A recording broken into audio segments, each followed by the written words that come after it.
রাজনৈতিক দলগুলো যখন নির্বাচন চাইবে আমি তখন দিয়ে দিব। এমনকি বলছে সংস্কার না চাইলে এখনই দিয়ে দেব। রাজনৈতিক দলগুলো যখন চাইবে তখন আমরা নির্বাচন দিয়ে দেবো। বিএনপিকে ওনার রাজনৈতিক দল মনে হয় না, দল না, খালি ওনার এনসিপি রাজনৈতিক দল, নিবন্ধনহীন। তাহলে কি সরকার একটি দলের প্রতিনিধিত্ব করছে? অবশ্যই। ডক্টর ইউনূস নিজে যতভাবে সম্ভব এদেশের জনগণকে অপমান করার চেষ্টা করতেছেন। আবার উনি শেষ পর্যন্ত নাটক করে কি আমি পদত্যাগ করুম। উনি যে পদত্যাগ করবে বলছে, এটা কে বলছে? নাহিদ ইসলাম বলে। নাহিদ ইসলাম কে? একটা পলিটিক্যাল পার্টির লিডার। এটা নিয়ে সবগুলি মিডিয়া সমানে নাচতেছে। সেই বক্তব্যগুলো কি? বিএনপির বক্তব্য কিন্তু খুবই স্পষ্ট। আমার দেখা মতো তাদের তিনটা মূল দাবি। তাদের এক নম্বর দাবি হলো ডিসেম্বরে তারা নির্বাচন চায়, ঠিক আছে। দ্বিতীয় দাবি হলো দুজন উপদেষ্টা সহ আরেকজনকে, তিনজন উপদেষ্টা, দুজন উপদেষ্টা এবং আরেকজন আপনার ওই যে যেটা আছে কি বলে খলিল সাহেব, জাতীয় নিরাপত্তা উপদেষ্টা, হ্যাঁ, তাকে বের করে দিতে পারে এখান থেকে। 3 নম্বর দাবি হলো যে সব দলের সঙ্গে যেন ডক্টর ইউনূস সরকার মানে নিরপেক্ষ আচরণ করে, মানে কোনো পক্ষপাতমূলক আচরণ না করে। এই 3টা দাবি। এর মধ্যে ডিসেম্বরের পরে নির্বাচন চাওয়াটা হলো মূল দাবি। তো আমার কাছে তো মনে হয় না এই দাবিগুলো থেকে তারা খুব বেশি একটা পিছু হটবে। সরকারকে মানতে হবে। এবং আমি না খুব বিশ্বাসের মাঝে মাঝে লক্ষ্য করি, সরকার সেই যে একটা পাইছে তোতা পাখির মতো কথা, আগে বলতো এক কথা, এখন আবার কয়েকদিন ধরে একটা একই কথা বলে যে ডিসেম্বর থেকে জুনের মধ্যে ইলেকশন হতে হবে। আমি খুব চিন্তা করে দেখার চেষ্টা করলাম যে যদি ডিসেম্বরে হয় তাহলে আজকের থেকে আরো 7 মাস, আপনার 9 মাস কি করে কাটাইছেন এটা আপনারা জানেন, এটা বলতে পারবো না। 7 ধরলাম কিছুই করেন নাই, আপনি 7 মাসেও একটা ইলেকশন করতে পারবেন না। কেন পারবেন না? কারণ সংস্কার শেষ করতে চায়। সংস্কার 7 মাসে শেষ হবে না, তাহলে আরো 6 মাস পর যদি শেষ না হয়। আর সংস্কার জিনিসটা কি? এটা তো একটা বায়বীয় জিনিস মনে হচ্ছে আমার কাছে। সংস্কার আপনি কাকে নিয়ে করাচ্ছেন?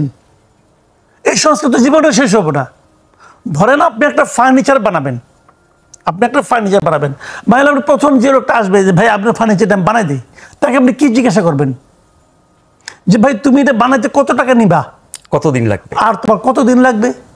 সে যদি বলে ভাই টাকা যা দেন কোনো সমস্যা নাই, আমি একটা মনের মাধুরী বসে বানাই দিচ্ছি, আপনি 1 মাস পরে দেখেন যে টুকটুক করে সে বানাইতেছে, ওই লোকের আবার রাখবেন ভাই?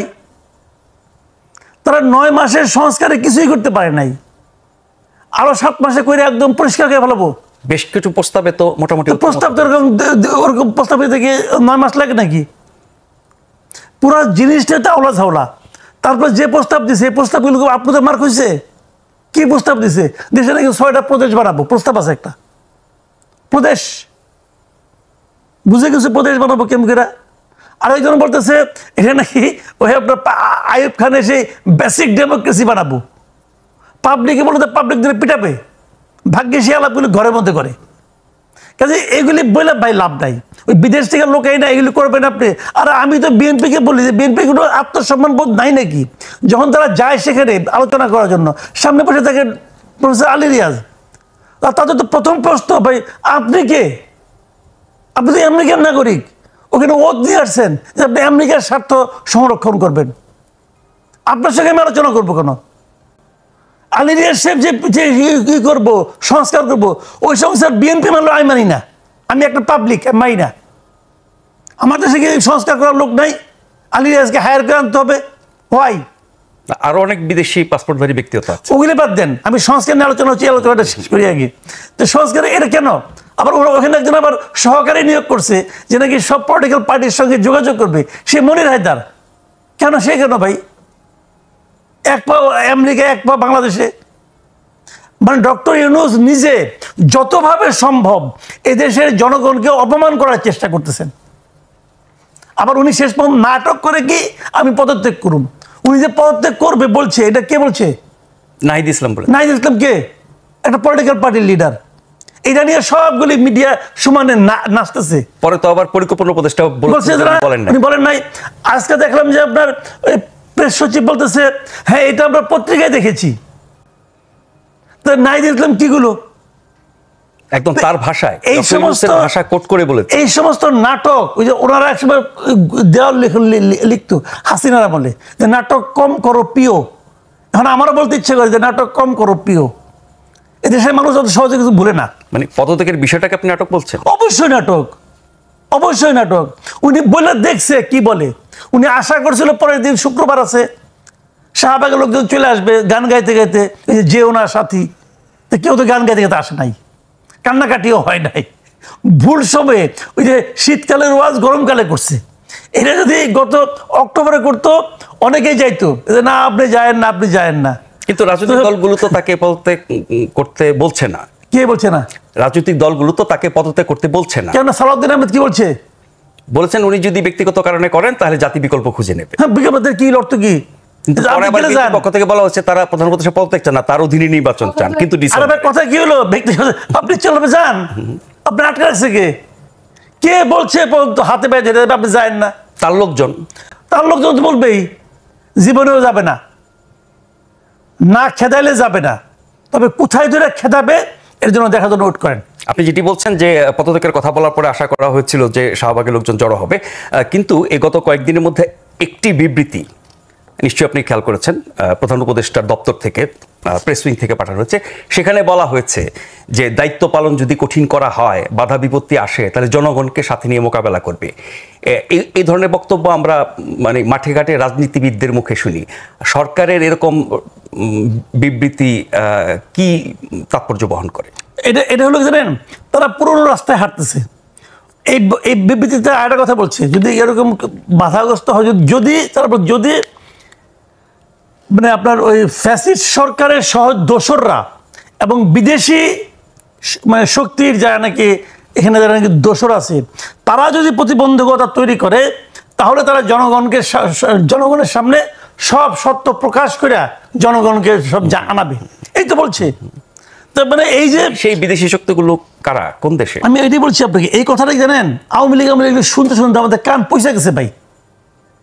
কিছু বললেই বলে কি ওখানে ওই সময় আপনার একটা ন্যারেটিভ ছিল, এটা কি ট্যাগ করে দেওয়া হতো যে স্বাধীনতার চেতনার বিরোধীরা, হ্যাঁ, জামাত শিবিরের অগ্নি সন্ত্রাসীরা, সরি জামাত শিবিরা তো বিএনপি জামাতের অগ্নি সন্ত্রাসীরা, আগুন সন্ত্রাসীরা, এইগুলি এই সমস্ত ট্যাগিং শুনতে শুনতে ভাই আমাদের কান পয়সা গেছে। এখন তারা ওই ট্যাগিং আবার শুরু করছে, যে যাদের কাজ তাদের অপছন্দ হবে তারাই হলো গিয়া পরাজিত শক্তির দোসর, তারাই হলো বিদেশি শক্তির এখানকার চামচা। এই হলো ওনাদের ন্যারেটিভ আর কি। এইটা বলে কি হয় ভাই?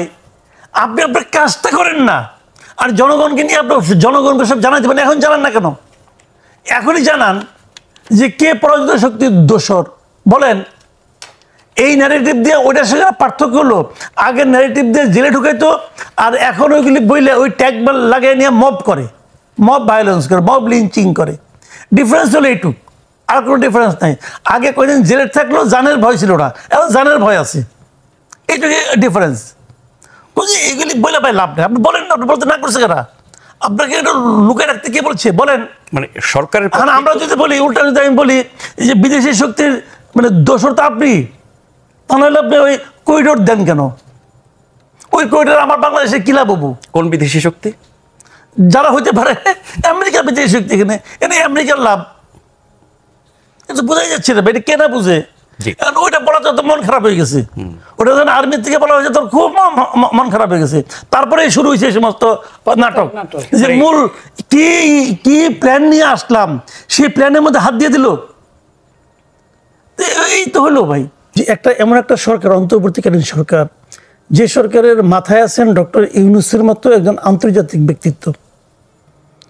ওনার কাছে পলিটিক্যাল পার্টিগুলো নির্বাচন কবে হবে এই দাবি নিয়ে তারা মানে মোলামুলি করতেছে, ঝুলাঝুলি করতেছে। এই দৃশ্যটা না ভালো দেখায় না। এই দৃশ্যটা সারা দুনিয়ার লোকের কাছে খুব একটা শোভন বলে মনে হবে না।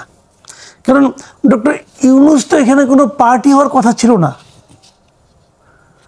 উনি তো শুরুতেই বলেছেন, আপনি মনে আছে কিনা জানি না, উনি যখন দ্বিতীয় যে ভাষণটা দিলেন 25শে আগস্ট, আমার স্পষ্ট মনে আছে, আপনি পারলে এখনো চেক করে দেখতে পারেন, আমি এটা কালকে চেক করেছি। উনি বলেছেন রাজনৈতিক দলগুলো যখন নির্বাচন চাইবে আমি তখন দিয়ে দিব।